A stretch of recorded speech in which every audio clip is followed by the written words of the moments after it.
एक बार एक राजा था और वो अपने राज्य में रोज शाम को घूमने जाया करता था अपने हाथी पर अपने कुछ साथियों को वजीर को साथ लेकर। और वो क्योंकि बहुत अच्छा राजा था, लोग उसे बहुत पसंद करते थे। तो जब भी वो रोज शाम को अपने गांव से अपने राज्य से गुजरता था, सभी लोग उसकी जय जयकार करते थे क्योंकि वो बड़ा मशहूर था। मगर रोज एक खास बात होती थी जिससे राजा बहुत परेशान था। वो रोज ये देखता था कि सभी मुझे जय जयकार करते हैं, सभी मेरी मेरी लंबी उम्र की कामना करते हैं, मगर एक व्यक्ति है वो भी कामना करता है, मगर पता नहीं, उसको देखता हूं तो मुझे कुछ अच्छी फीलिंग नहीं आती। उस वो मुझे अच्छा नहीं लगता, मेरा मन खराब हो जाता है। जब मैं घर आता हूं तो कुछ मन में परेशानी सी रहती है। अब ये रोज-रोज जब होने लगा, राजा ने कहा चलो मैं अपने मंत्री से बात करता हूँ। उसका एक मंत्री था। उसने अपने मंत्री से कहा कि भाई, ये मेरी एक परेशानी है, मैं जब भी निकलता हूँ तो सभी लोग मेरी जय जयकार करते हैं, वो व्यक्ति भी करता है, मगर पता नहीं जब उसके पास से गुजरता हूँ तो मैं परेशान हो जाता हूँ, मुझे वो अच्छा नहीं लगता। अब राजा बोल के चुप हो गया। मंत्री बड़ा समझदार था। मंत्री का महाराज, मुझे आप 1 महीने का समय दें और 1 महीने में मैं आपकी समस्या का समाधान कर दूँगा। अब वो मंत्री जो है राजा से छुट्टी लेता है और उस व्यापारी के वो जो व्यक्ति था, वो व्यापारी था, उसके साथ दोस्ती गाँठता है। अब इतनी अच्छी दोस्ती हो जाती है, वो साथ ही उसके घर खाना भी खा रहा होता है। तो एक दिन उसके घर में वो देखता है कि एक दरवाज़ा है जो लॉक्ड है, बड़ा मोटा-सा ताला लगा है। वो कहता है, यार दोस्त, ये ताला क्यों लगा रखा है? उसने कहा चल बताऊँगा तुझे, फिर किसी दिन, आज तो छोड़। फिर ऐसे कई दिन हो गए। वो बार-बार अपने उस दोस्त व्यापारी के घर जाता है मंत्री, और बातचीत चलती है, आना-जाना हो जाता है। एक दिन फिर वो कहता है, यार बता तो सही, उस दरवाजे में क्या इतना ताला लगा रखा है? वो व्यापारी कहता है, उस कमरे में आ चल दिखाता हूँ। ताला खोलता है, दिखाता है, वहाँ बहुत सारी चंदन की लकड़ियाँ होती हैं। बोले, इतनी चंदन की लकड़ियाँ, इसका क्या करेगा? व्यापारी कहता है, देख, जब भी यहाँ शहर में चंदन की लकड़ी बिकती है कहीं पर भी, मैं उसे खरीद के अपने पास रख लेता हूँ। मुझे पता है कि जिस दिन भी हमारा ये महाराज मरेगा, उस दिन बहुत सारी चंदन की लकड़ियाँ ज़रूरत पड़ेंगी और वो किसी के पास नहीं होगी, मेरे पास होंगी, तो मैं बहुत मोटा मुनाफ़ा कमा सकूँगा।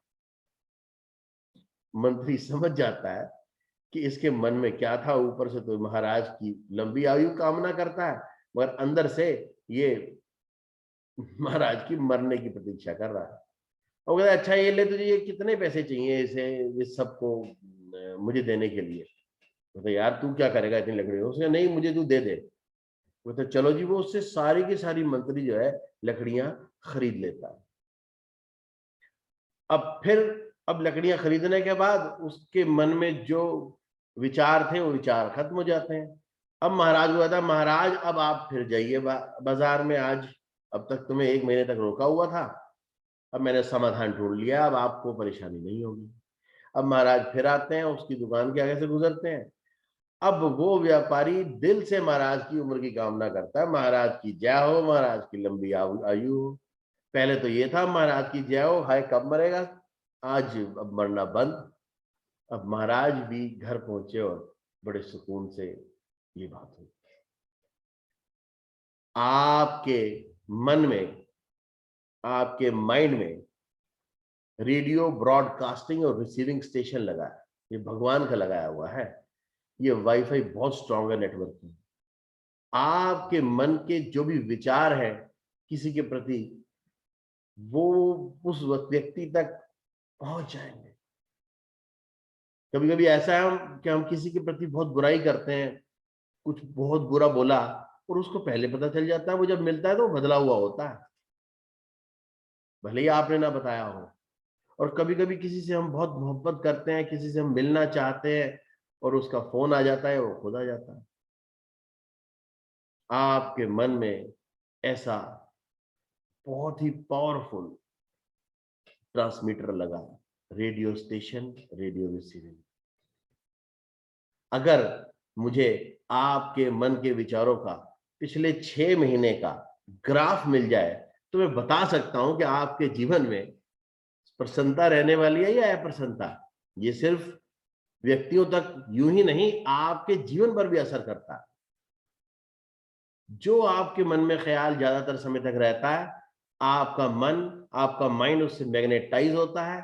वैसी परिस्थितियां, वैसे अवसर, वैसे लोग आपके सामने ऑटोमेटिकली आ सकते हैं। जब आप परेशान, आपके आसपास का वातावरण कैसा भी है ये महत्वपूर्ण नहीं है, आपकी मनोस्थिति कैसी है ये महत्वपूर्ण है। 2 शब्द है, एक है शुक्र और एक है सब्र। अगर आप में शुक्र है, शुक्र means you feel thankfulness, you feel abundance, you feel I am satisfied. शुक्र है, आई फील अबंडेंस। तो आपके आसपास का वातावरण कैसा भी हो, आपके पास अबंडेंस की परिस्थितियां आएंगी और आप रिच होते जाएंगे, आपके अच्छे रिलेशंस होते जाएंगे। और अगर आपके पास शुक्र है और साथ में आपके सब्र भी है, मैंने कोई बात नहीं, अभी ये चीज नहीं हुई, we are patient, we have faith in God, तो समय के साथ साथ वो चीज जो आप चाहते हैं वो भी हो जाएगी। मगर आपकी मनोस्थिति, आपका रेडियो स्टेशन वो बहुत स्ट्रांग होना चाहिए। मुझे उर्दू का एक शेर याद है, वो शायर कहते थे कि